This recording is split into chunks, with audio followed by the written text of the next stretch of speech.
आवाज सुनता हर किसी की, ना ही भूला कोई वो, सबसे पहले याद उसकी, फिर सभी दुनिया की हो। नमस्कार, जय हिंद, जय भारत दोस्तों। स्वागत है आप सबका एक बार फिर से आपके अपने चैनल स्काई स्पीक्स पर। तो दोस्तों, आज हम बात करेंगे कर्क राशि और कर्क लगन दोनों के लिए अप्रैल 2023 कैसा रहेगा। कर्क राशि से आपकी सेहत, स्वास्थ्य, नौकरी, कारोबार, आपकी आर्थिक स्थिति, आपकी शिक्षा, संतान, और लगन से आपको बताएंगे अलग अलग ग्रहों की दशा अंतरदशा आपको क्या फल देने वाली है। और यही नहीं, इस महीने की लकी डेट्स, इस महीने का सक्सेस मंत्रा, और यदि संक्षेप में बताऊं तो कर्क राशि वालों के लिए इस महीने किस्मत का सितारा जोरदार चमकने वाला है। कैसे, अभी थोड़ी देर में आपको मालूम पड़ जाएगा। बने रहिए मेरे साथ दोस्तों। यदि आपने अब तक हमारे चैनल को सब्सक्राइब नहीं किया तो कृपया चैनल को सब्सक्राइब कर लीजिए, ताकि जब भी हम कोई नया वीडियो अपलोड करें तो आपको सबसे पहले उसका नोटिफिकेशन मिल जाए। और इसके अलावा पर्सनल कंसल्टेशन के लिए दोस्तों स्क्रीन पर आपको नंबर दिखाई दे रहे होंगे। इन नंबर्स पर ऑफिस टाइमिंग में आप संपर्क कर सकते हैं, शुल्क लागू रहेंगे।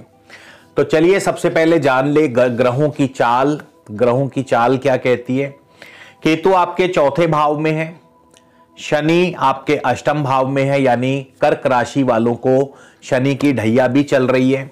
बृहस्पति और सूर्य आपके भाग्य भाव में है। 14 अप्रैल को सूर्य दशम भाव में उच्च के हो जाएंगे और 22 अप्रैल को बृहस्पति और सूर्य दोनों ही दशम भाव में होंगे, मेष राशि में। सूर्य और बुध से बुध आदित्य योग भी बनेगा और बृहस्पति और सूर्य मिलकर के शाही राजयोग बनाते हैं। इसके अलावा राहु भी यहीं पर मौजूद है, मेष राशि में दशम भाव में। शुक्र, लाभेश शुक्र 6 अप्रैल को लाभ स्थान में जाने वाले, और वहीं मंगल आपके 12वें भाव में है। आगे बढ़ने से पहले दोस्तों एक चीज क्लियर कर दूं कि गोचर अपना स्वतंत्र फल नहीं देता है। गोचर आपकी कुंडली और वर्तमान दशा अंतरदशा पर भी आधारित होता है, तो ये बेसिक नियम हमेशा याद रखें। और वीडियो का जो ये पहला हिस्सा है ये आपकी चंद्र राशि पर आधारित है। वीडियो का सेकंड पार्ट आपके लगन पर आधारित होगा, तो इस बात का ध्यान रखें। तो चलिए सबसे पहले सेहत और स्वास्थ्य की बात कर लें। सेहत और स्वास्थ्य के दृष्टिकोण से शनि आपके अष्टम भाव में है, शनि की ढैया चल रही है, यानी कर्क राशि वालों के लिए सेहत और स्वास्थ्य वाला डिपार्टमेंट थोड़ा कमजोर रहेगा, क्योंकि शनि अष्टम और मंगल 12वें, इन दोनों के प्रभाव कहीं ना कहीं आपकी राशि पर रहेगा, जिससे आपको मानसिक और शारीरिक दोनों प्रकार की चिंता व तनाव हो सकता है। खास करके शनि की ढैया से मानसिक तनाव अवश्य होता है, और वहीं पेट, छाती आदि संबंधी प्रॉब्लम, कोल्ड कफ आदि की शिकायत जो है बनी रहती है। तो सेहत का ध्यान रखना बहुत आवश्यक है। वहीं आपके कर्म की बात करें, प्रोफेशन की बात करें, बिजनेस की बात करें, राहु आपके दशम भाव में है, मेष राशि में, और इसके अलावा शुक्र भी मौजूद हैं। शनि की अष्टम भाव से दृष्टि भी जा रही है दशम भाव पर। अब देखिए, शनि अष्टम भाव से देख रहे हैं तो कहीं ना कहीं व्यापार को, कारोबार को धीमक अवश्य करते हैं, बाधाएं अवश्य पैदा करते हैं। लेकिन सबसे अच्छी बात क्या है, 14 अप्रैल को सूर्य उच्च के होने वाले हैं। सूर्य मेष राशि में उच्च के होंगे और सूर्य के साथ बुध उनका साथ निभाएंगे, यानी सूर्य और बुध मिलकर के बुध आदित्य योग बनाएंगे। हालांकि शनि और राहु का प्रभाव भी रहेगा इन दोनों के ऊपर, लेकिन इसके बावजूद सूर्य के उच्च होने से कारोबार में तेजी आएगी, कारोबार पहले से बेहतर चलेगा। और सूर्य बुध का बुध आदित्य योग जो है कई प्रकार के कार्यों में आपको सफलता प्रदान करता है, साथ ही साथ सरकारी कार्यों में आपको सफलता प्रदान करता है। इसके बाद 22 अप्रैल को बृहस्पति भी इनके साथ जुड़ जाएंगे, तो सूर्य और बृहस्पति मिलकर के एक प्रकार का शाही योग बनाते हैं, और जिसके परिणाम से आपके कार्यों में सफलता, नौकरी में तरक्की, प्रमोशन, कारोबार में तरक्की, ये सभी कुछ संभव है, बशर्ते आपकी कुंडली में भी ग्रह स्थिति अनुकूल हो। अन्यथा शनि और राहु बाधा डालने का कार्य करते रहेंगे। लेकिन इन सब के बावजूद कहीं ना कहीं सूर्य और बृहस्पति और सूर्य और बुध के प्रभाव से भाग्य का सितारा अवश्य आपकी फेवर में रहेगा। भाग्य जरूर आपको साथ देता रहेगा, क्योंकि बृहस्पति भाग्येश हैं, भाग्य भाव के स्वामी हैं और दशम भाव में सूर्य के साथ युति योग बनाएंगे।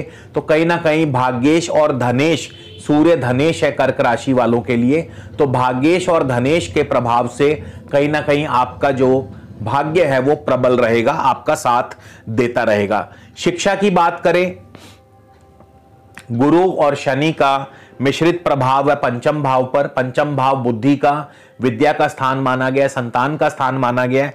तो यहां पर गुरु और शनि दोनों का मिश्रित प्रभाव है।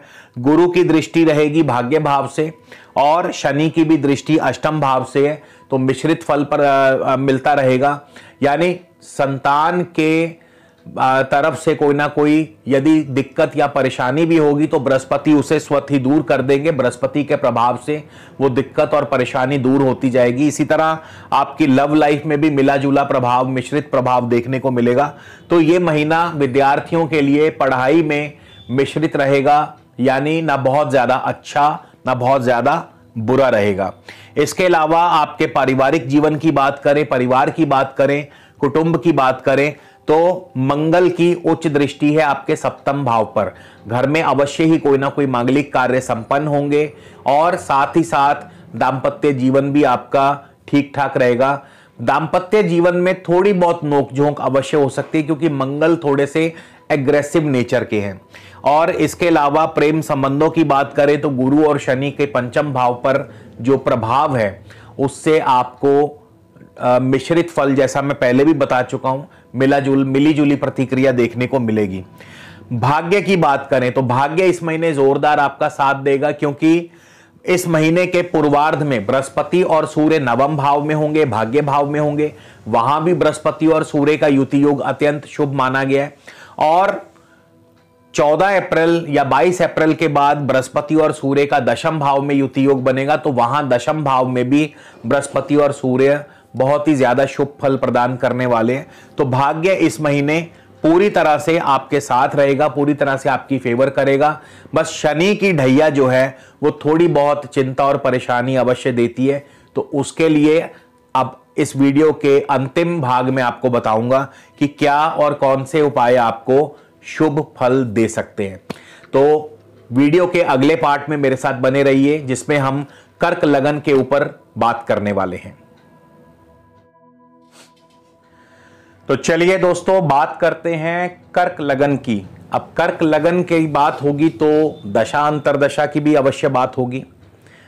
तो जिनका भी जन्म कर्क लगन में हुआ है, आपके लिए सबसे पहले चंद्रमा की महादशा अंतरदशा आपको क्या फल प्रदान कर सकती है।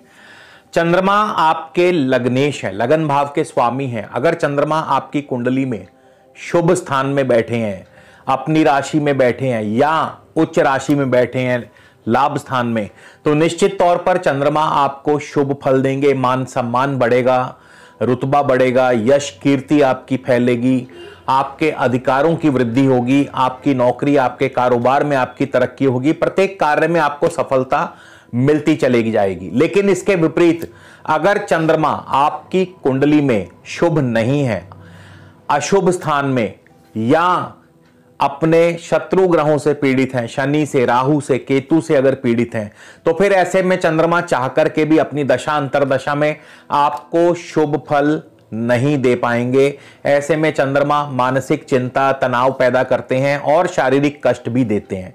तो चंद्रमा की स्थिति जो है बहुत डिपेंड करती है कि आपकी कुंडली में चंद्रमा कैसे हैं, उसके अनुसार ही चंद्रमा का गोचर आप पर प्रभाव डालता है।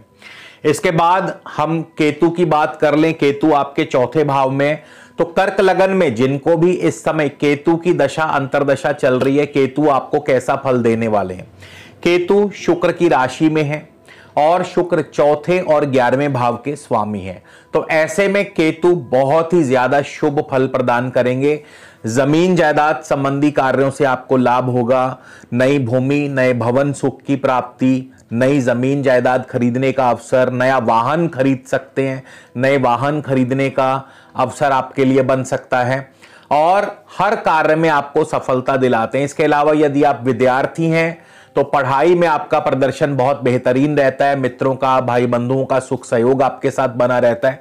यानी कुल मिलाकर के हर प्रकार से आपके लिए बहुत ही शुभ फल देने वाले हैं। लेकिन नौकरी पेशा यदि हैं तो नौकरी में आपके प्रमोशन और ट्रांसफर दोनों संभव है। नौकरी में परिवर्तन के काफी ज्यादा प्रबल चांस है केतु की दशा अंतरदशा में। इसी तरह राहु की बात कर लें कि राहु की दशा अंतरदशा कैसा फल देगी, तो राहु भी लगभग सेम ऐसा ही फल देंगे। बस राहु की दशा अंतरदशा में नौकरी में ट्रांसफर, प्रमोशन या तबादला निश्चित तौर पर पक्का है, क्योंकि राहु मंगल की राशि में है और मंगल आपके पंचम और दशम के स्वामी हैं। दशम भाव जहां आपको प्रमोशन देता है, वहीं पंचम भाव आपको ट्रांसफर या तबादला या चेंज ऑफ जॉब करवाता है। राहु केतु के नक्षत्र में, राहु इस समय स्वाति नक्षत्र में है केतु के नक्षत्र में, और केतु चौथे और 11वें भाव का फल दे रहे हैं शुक्र के माध्यम से। तो ऐसे में राहु भी जमीन जायदाद संबंधी कार्यों में भरपूर सफलता दिलवाते हैं। नई भूमि, नए भवन सुख की प्राप्ति, नए वाहन सुख की प्राप्ति करवाते हैं। इसके अलावा शिक्षा के क्षेत्र में विद्यार्थियों का प्रदर्शन बढ़िया रहता है। यानी राहु और केतु भूमि, भवन, वाहन, कृषि और शिक्षा, इन 5 क्षेत्रों में भरपूर लाभ और सफलता दिलाने वाले हैं, नौकरी में परिवर्तन दिलाने वाले हैं। इसके बाद हम बात कर लें शनि देव की। शनि आपको कैसा फल प्रदान करेंगे। शनि आपके सप्तम और अष्टम भाव के स्वामी हैं, तो जिनको भी कर्क लगन के जातकों को शनि की दशा अंतरदशा चल रही है, तो शनि भी इस समय राहु के नक्षत्र में है, तो शनि भी वो सभी फल प्रदान करेंगे जो राहु आपको देने वाले, यानी शनि राहु का ही फल प्रदान करने वाले हैं। बृहस्पति की बात कर लें, बृहस्पति आपके भाग्य भाव के स्वामी हैं और छठे भाव के स्वामी हैं। बृहस्पति 22 अप्रैल तक भाग्य भाव में रहेंगे, उसके बाद बृहस्पति दशम भाव में चले जाएंगे 22 अप्रैल को।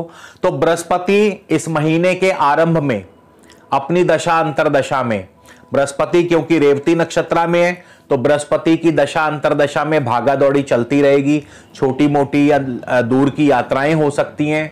आपका यदि मीडिया से कोई रिलेशन है, आप यदि सोशल मीडिया में कार्यरत हैं या एक्टिव हैं, तो वहां से आपको सफलता, media, telecom, IT, communication sector, agency, brokerage, इन क्षेत्रों से आपको भरपूर लाभ होगा। मीडिया आदि क्षेत्रों से आपको भरपूर लाभ होगा और आपको विदेश यात्रा या लंबी दूरी की यात्रा, भाई बंधुओं का सुख सहयोग बना रहेगा। 22 अप्रैल को बृहस्पति चले जाएंगे केतु के नक्षत्र में, अश्वनी नक्षत्र में, मेष राशि और अश्वनी नक्षत्र में।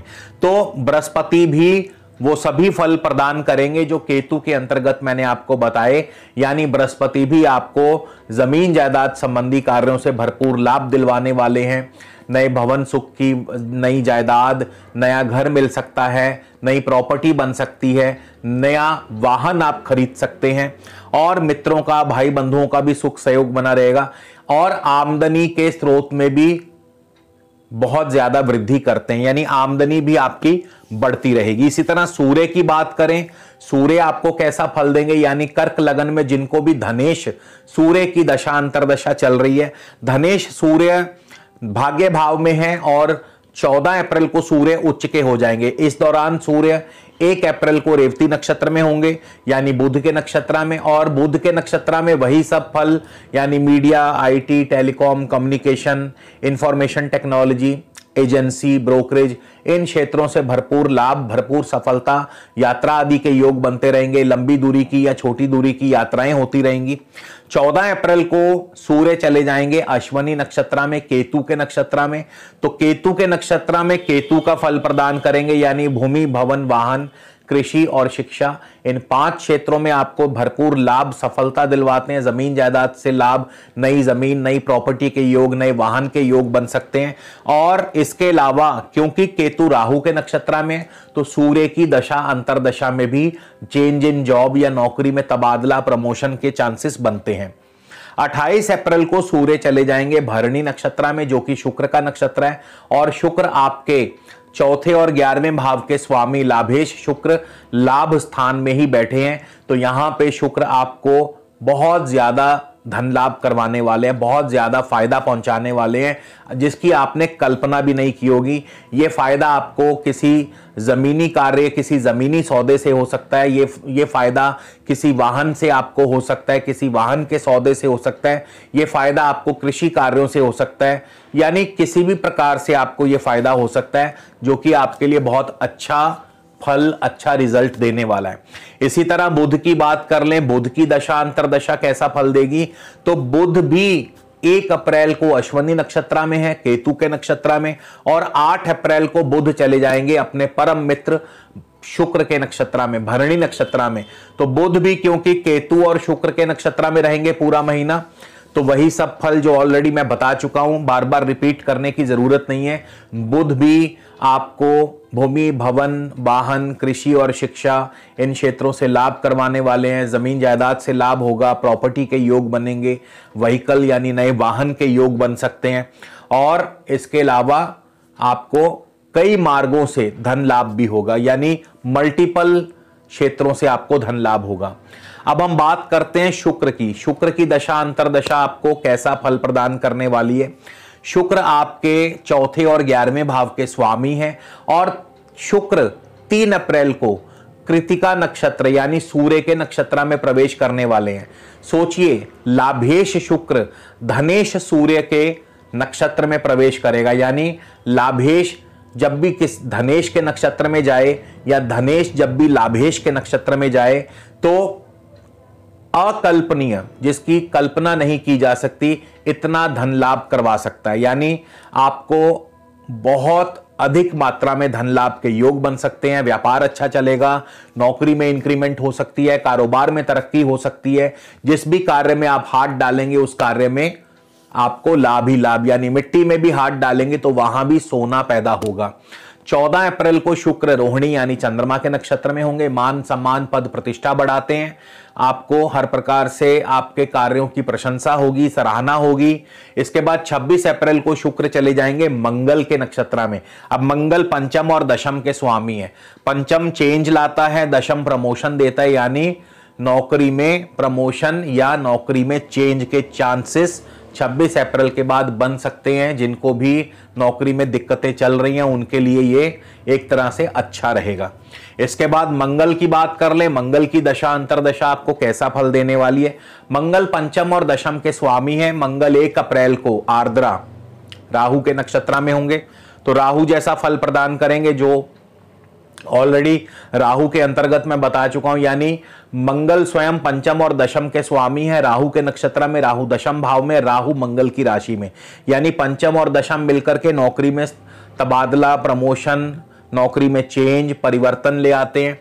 और क्योंकि राहु केतु के नक्षत्र में, तो जमीन जायदाद संबंधी कार्यों से लाभ तो अवश्य करवाएंगे। 22 अप्रैल को मंगल चले जाएंगे पुनर्वसु गुरु के नक्षत्र में। गुरु छठे और नवम भाव के स्वामी हैं, तो यहां पे गुरु नौकरी में तरक्की, प्रमोशन, इंक्रीमेंट करवा सकते हैं, लेकिन सेहत और स्वास्थ्य का ध्यान रखें। पिता की तरफ से भी आपको सुख सहयोग बना रहेगा। लंबी दूरी की यात्राएं, इंपोर्ट एक्सपोर्ट का कारोबार भी आपका बहुत बढ़िया चलने वाला है। तो कुल मिलाकर के ये महीना कर्क राशि और कर्क लगन वालों के लिए बहुत बढ़िया रहने वाला है। कर्क राशि वालों के लिए शनि की ढैया जो है ये थोड़ी सी परेशानीदायक है। शनि की ढैया के लिए सबसे उत्तम उपाय है शनि की प्रिय वस्तुएं आप दान करें, जैसे काले उड़द दान करें या चमड़े की वस्तुएं दान करें। शनि मंत्र का जाप कर सकते हैं, ओम शम शनैश्चराय नमः। आप इस मंत्र का रोजाना 108 बार जप करें, इससे भी शनिदेव प्रसन्न होकर के आप पर अपनी कृपा दृष्टि बनाए रखते हैं। इसके अलावा इस महीने की जो लकी डेट्स है वो है 1, 2, 3, 4, 5, 6, 11, 12, उसके बाद 18, 19, 22, 23, 27, 28, 29 और 30 अप्रैल। ये जो है इस महीने की शुभ डेट्स हैं, लकी डेट्स हैं, यानी इन दिनों में शुभ कार्य करना प्रशस्त रहेगा। इन तारीखों में आपको अच्छे और शुभ फल प्राप्त होंगे। इसी के साथ विदा लेता हूं दोस्तों, अगले वीडियो में फिर मुलाकात होगी। नमस्कार, जय हिंद, जय भारत।